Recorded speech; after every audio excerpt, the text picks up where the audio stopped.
ប្រ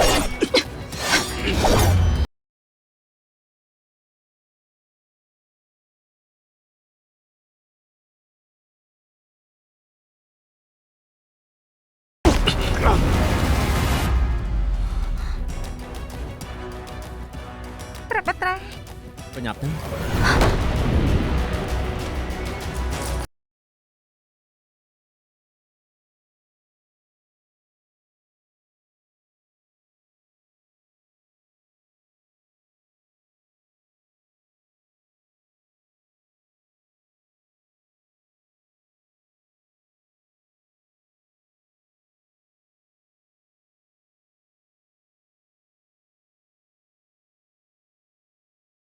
ញាប់ដេញតាមគិតតកបែបនេះបានន័យថាម៉េចមានគេប្តឹងលោកវិតបមុខនៃកងទ័ពភៀសខាងជើងពីបទតាក់ទងសត្រូវកាត់កងស្បៀងនិងគេប្រវែងទ័ពរដ្ឋខ្ញុំទទួលរាជអង្គការឆែកឆេរដំណាក់នឹងនាំលោកទៅសួរនាំដឹង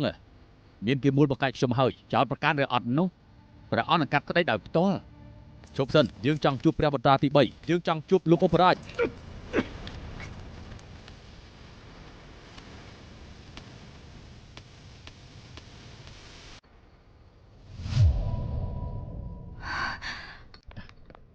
គុំតម្រាស់ទូលបង្គំលៀងរបួសហើយ ល្អ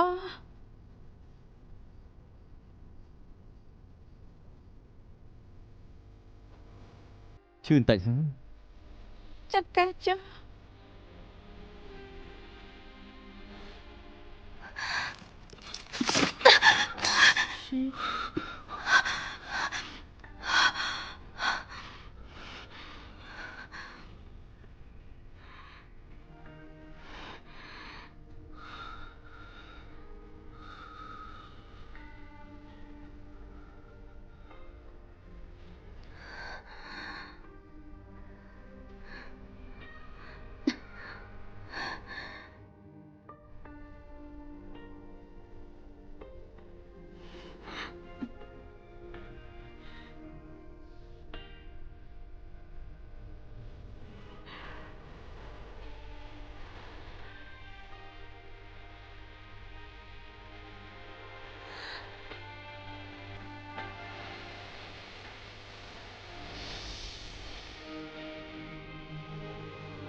យប់នេះអរគុណត្រង់ហើយ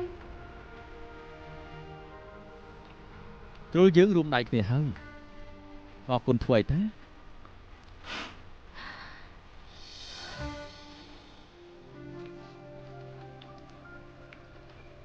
មនុស្សចុងក្រោយដែលពាំងទូលបង្គំគឺជាព្រះមេដាស្មានតែអាចការពារមនុស្សដែលនៅក្បែរខ្លួនបានហើយតែកាលនោះទ្រង់មិនបានប្រាប់ទូលបង្គំទេរហូតដល់គេចោទប្រើល្បិចដាក់មុនអាគមទើបទ្រង់ចងកសម្លាប់ខ្លួនកាលនោះទើបដឹងថាលើខ្លួនមេដាសិតតែស្នាមរបួស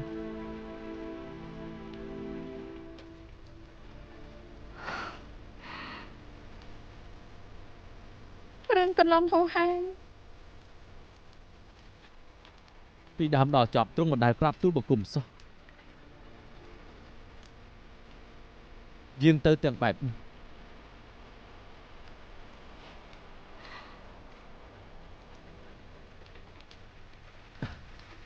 សុំទោសឃើញទស្សនភាពបែបនេះទើបរំជួលចិត្តនិយាយរួចក៏បានធូរចិត្ត ពេលត្រង់អាចរឹងមាំនឹងមានអំណាចមនុស្សដែលត្រង់ស្រឡាញ់ច្បាស់ជាអាចថែរក្សាក្បាច់ខ្លួន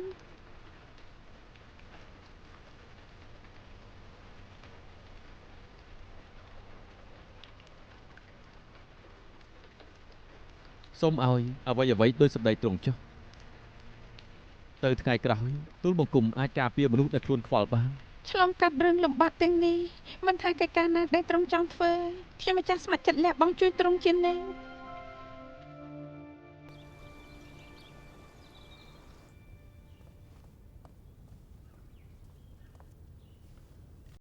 ព្រះនាងមានសមុទ្រផ្ញើមក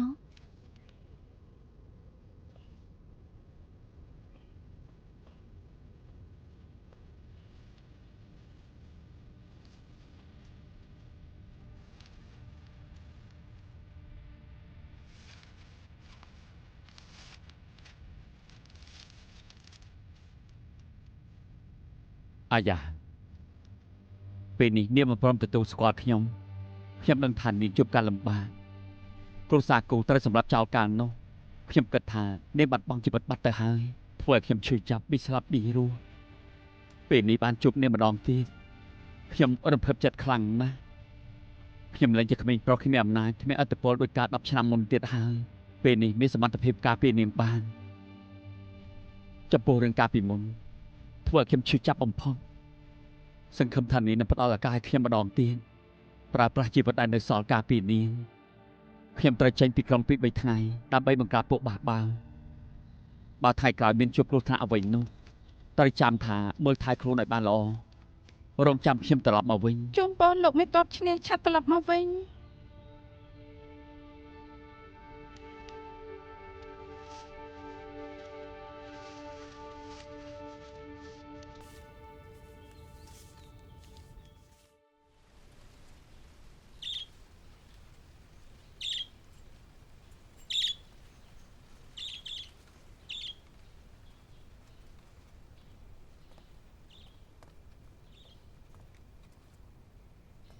ថ្វាយបង្គំព្រះបត្រាសុខភាពទ្រង់ប្រសើរខ្លះទេធូរច្រើនណាស់យើងមកថ្ងៃនេះមានការអ្វីដែរទេខ្ញុំម្ចាស់រកឃើញផតាំងដែលមកបង្កាច់ពេទ្យគូ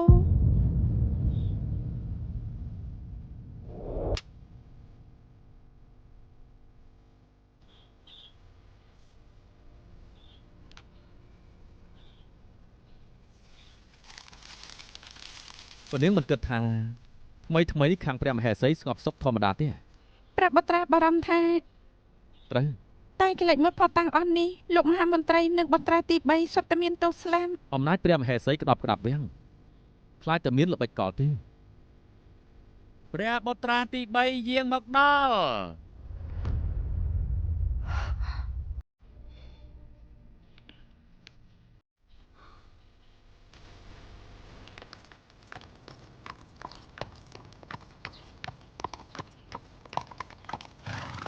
យោនៅជុំគ្នាតែម្ដងល្អហើយមិនបាច់ឲ្យយើងហត់រមម្ដងម្នាក់ព្រះនាងអ៊ីងកើនៃនគរយីអ៊ីងបង្កភាពវឹកវរក្នុងវាំងនិងរួមគំនិតបញ្ឆោតព្រះរាជបុត្រព្រះបត្រាទី7ក្បត់ជាតិអកតញ្ញូព្រោះតែឆ្លុះវង្វេងនឹងមនុស្សស្រីហ៊ានដាក់ថ្នាំធ្វើខៀបព្រះអង្គជាទោសក្បត់ជាតិធំធេងផ្អែកតាមរាជអង្គការព្រះមហេសីប្រញាប់ចាប់ខ្លួនអ្នកទាំងពីរទៅផ្ដន្ទាទោសនិយាយពីអីបិតាត្រូវថ្នាំពុលក្រែងនេះជាល្បិចរបស់ប្អូនទី7ហ៎រួមដៃជាមួយស្រីធ្មប់មកពីនគរផ្សេងដាក់ថ្នាំបិតាខ្លួនមកដល់ពេលនេះទល់មិនទាន់ដឹងប្រកាយទេអូនទី7ស្រីស្អាតសូមអញ្ជើញ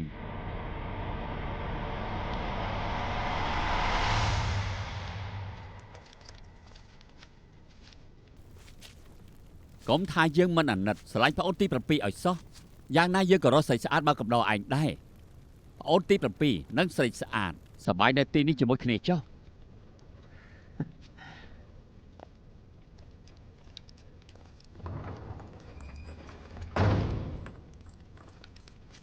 គុកចង្រៃមួយនេះមេដាយើងចង់កសម្រាប់ខ្លួននៅទីនេះយើងចាំខ្សែភ្នែកអស់សង្ឃឹមរបស់មេដាយើងមួយជីវិតព្រះបត្រាកើតអីនឹងមិនអីទេសម្រាប់បន្តិចបានធូរហើយបាទ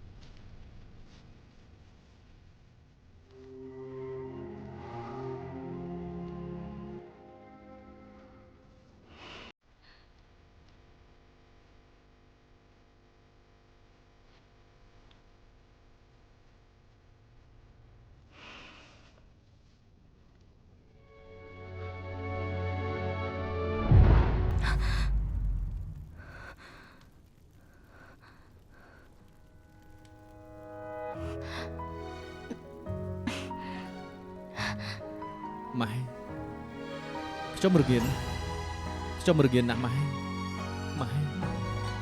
ប្រាប់បត្រាដឹងប្រកាយឡើងគឺខ្ញុំម្ចាស់ ពេលណាទើបពួកយើងអាចចេញពីគុកនេះបានម៉ែឈិនរងានណាស់ 泥泞中阴谋变的谎言困出了缘，爱与恨拉扯间的死结碎于你的肩，园中梨花凋谢一地恩怨，心事不知 រស់នៅដោយព្រលឹងខ្មោចវង្វេងផ្លូវក្នុងលោកនេះសូម្បីតែសិទ្ធស្លាប់ក៏គ្មានសម្រាប់ខ្លួនឯងដែរត្រូវបង្ខំចិត្តរស់នៅទាំងវេទនាដើម្បីទូរែកនៅភាពឈឺចាប់អស់មួយជីវិត 用阴阳骨把你我相连，痛夜里你在经典，这一场虚幻的天能否就一些？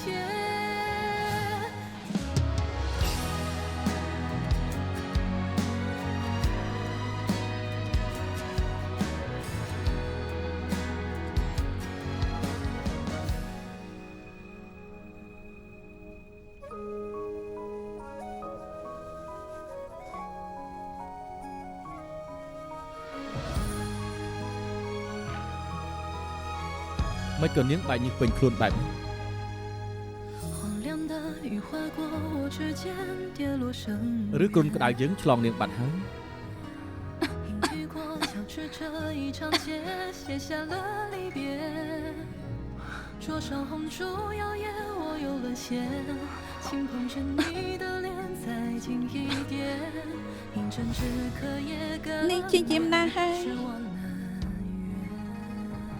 ទើបទៅហួសម៉ោងសិនទេ កន្លងហួសយូរណាស់មិនបានទេត្រូវរកវិធីចេញពីទីនេះឲ្យបានឆាប់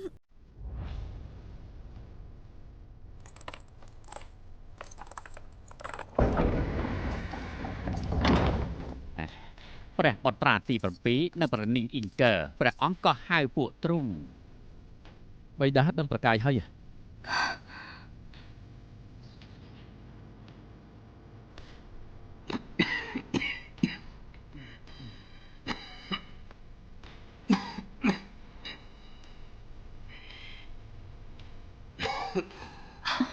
ព្រះអង្គមានព្រះចាំថែរក្សាទើបតែដឹងព្រះកាយមកភ្លៀងចំពោះការពិន័យលើកជនល្មើស2នាក់នេះមិនបាច់ហត់នឿយដល់ព្រះអង្គផ្ទាល់ទេ ពួកយើងត្រូវចាត់ការជនល្មើសតែមិនមែនជាពួកទ្រុងទាំងពីរនោះទេ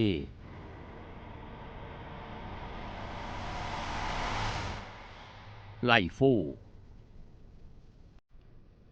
ថ្ងៃមុនព្រះអង្គត្រូវឃាតករលួចដាក់ថ្នាំបានបត្រាទី7ផ្ញើវិជ្ជបញ្ជាអសុទ្ធមកជួយទាន់ក្រោយរាជពេទ្យពិនិត្យព្រះអង្គក៏បានជាសះស្បើយទាំងស្រុង ព្រះអង្គ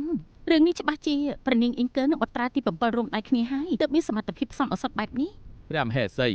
ផ្អែកតាមការសិក្សារាជពេទ្យឃើញថានេះជាវិជ្ជបញ្ជាអសុទ្ធសម្ងាត់របស់អតីតរាជពេទ្យម្យ៉ាងទៀតនៅសំណាក់ព្រះបត្រាទី8បានរកឃើញសំណល់ពលនោះពិតមែន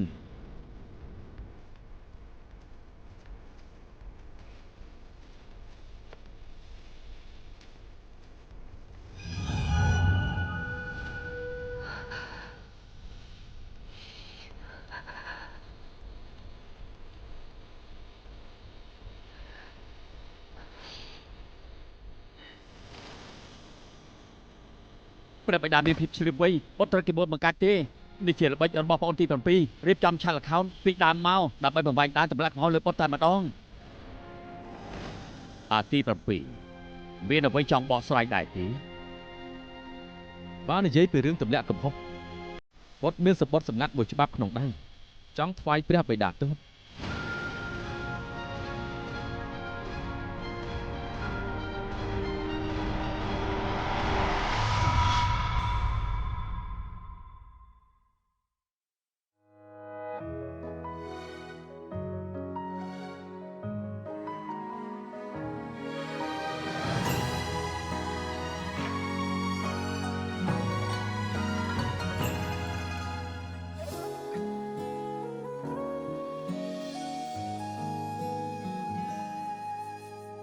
泥泞中阴谋变的谎言困出了缘，爱与恨拉扯间的死结碎于你的肩，园中梨花凋谢一地恩怨，心事不知不觉越演越烈。若是虔诚的忘却，只留眷恋。用鸳鸯鼓把你我相连，冬夜里你在经典。这一场虚幻的天，能否就一些？就任你把梦燃尽，火焰错了解，燃尽我记忆里那场雪，那一场欺骗。就让我最后一次贪念你温柔眉眼，最后